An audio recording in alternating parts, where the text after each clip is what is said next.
lately I've been kind of getting depressed. I can relate very well to the prophet Habakkuk. I look at the evening news and I see all of the injustices of the world, and I cry out to the Lord, "How long, Lord, shall I cry for help, and yet you will not listen?"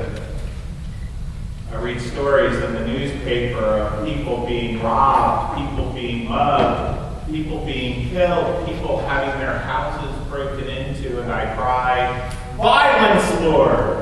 And yet you will not save. I watch with horror children starving across the world because warlords steal money sent for their protection. Human trafficking on the increase.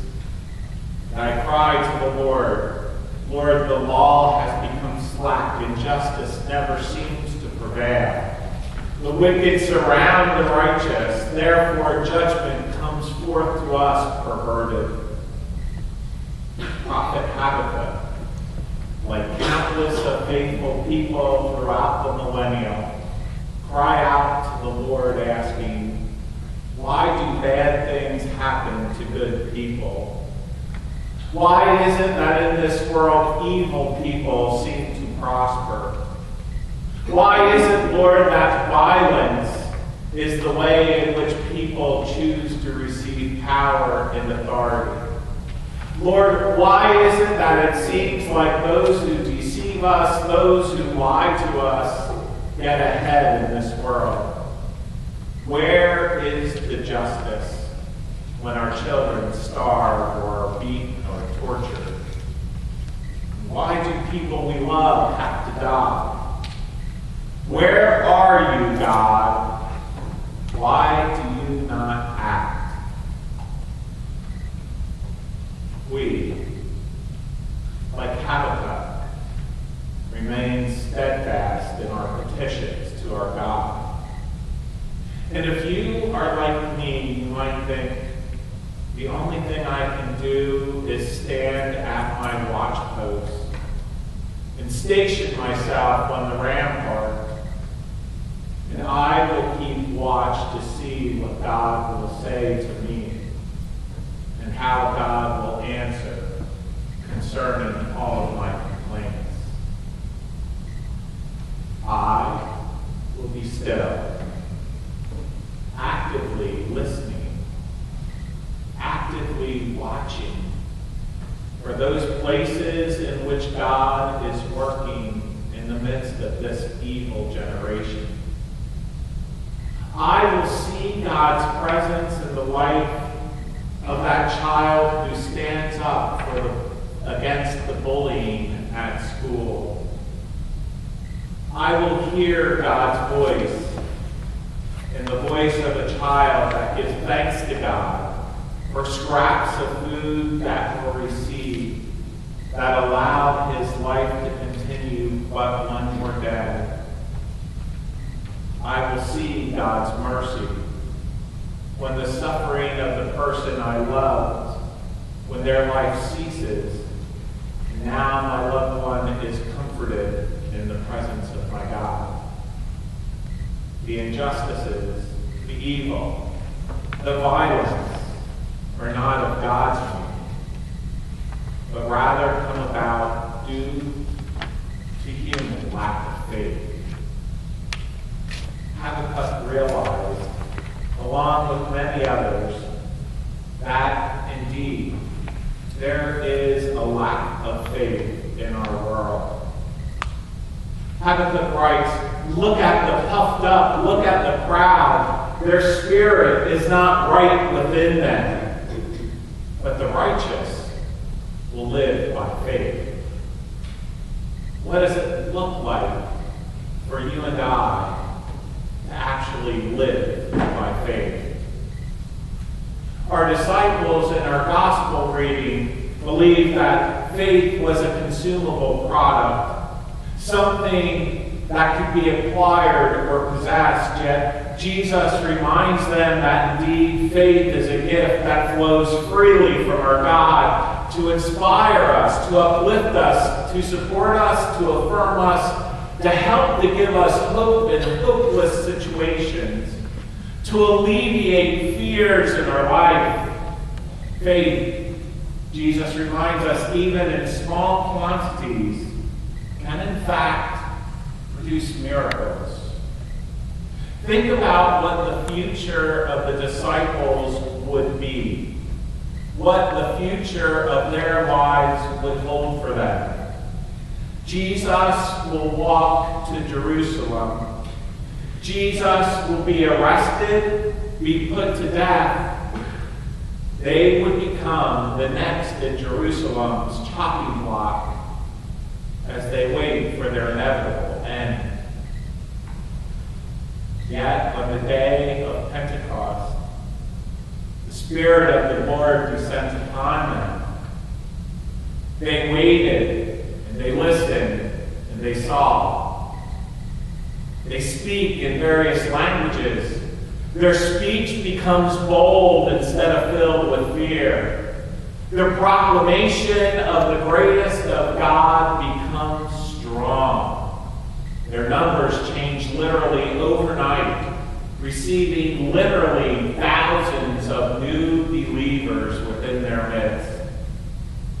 See, the disciples stood at their watchposts and waited, actively looking, actively listening for God's voice.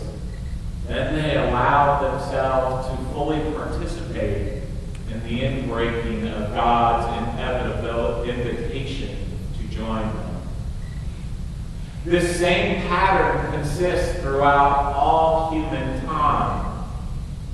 God's children notice what's wrong with the world. God's children cry out to the Lord with the injustices of the world. God's children cry out for help. God's children wait, actively listening, actively looking for God's inbreaking invitation.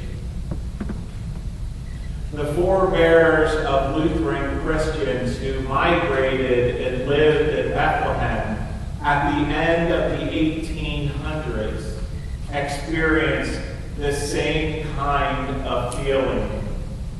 They noticed in the communities in which they resided that there were no houses of worship that properly suited their faith, and they cried out to the Lord for help. They waited, actively looking and listening for a word from God. And at the appointed time, they acted. They acted with boldness because they believed that God desired them to have a community of faith. They acted without fear because they believed that they were living into that appointed time and God would not fail or falter. They acted swiftly, knowing that this appointed time to establish Lutheran congregations across the city of Bethlehem would not linger or tarry. You and I are beneficiaries of generation after generation of faithful people who have cried out to the Lord and stood at the doorpost watching, waiting, listening. We can hear these words from Timothy saying, God did not give us a spirit of cowardice, but rather a spirit of power and a spirit of love. Do not be ashamed, therefore, then, of the testimony about our Lord, but rather join the Lord in proclaiming the good news, relying on the power of God. My sisters and brothers, I look not only at the world, I look within our very own community of faith. I, like you, see the declining interest of faith among the populace around us. I see the secular world has successfully impacted communities that are called to be faithful to God. I I see that there is a generation of believers who acted in mass faithfully toward the traditional model of the church, growing older and older and older and unable to continue to carry the burdens of a community of faith. And so, I, like you, cry out to the Lord. How long? How long until you act? How long until the people's hearts and eyes are open? Habakkuk writes to us, there is a vision for the appointed time. It speaks to the end and does not lie. If it seems to tarry, wait for it. It will surely come. It will not delay.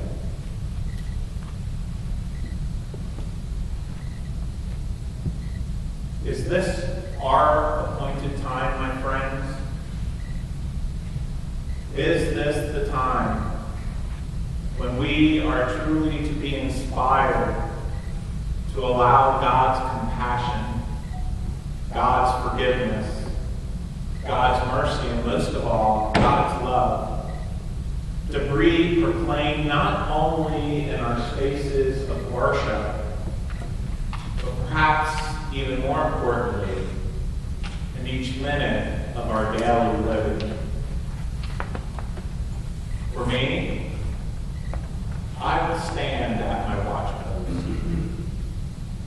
I will continue to keep watch to see what God will say and do and how God will move.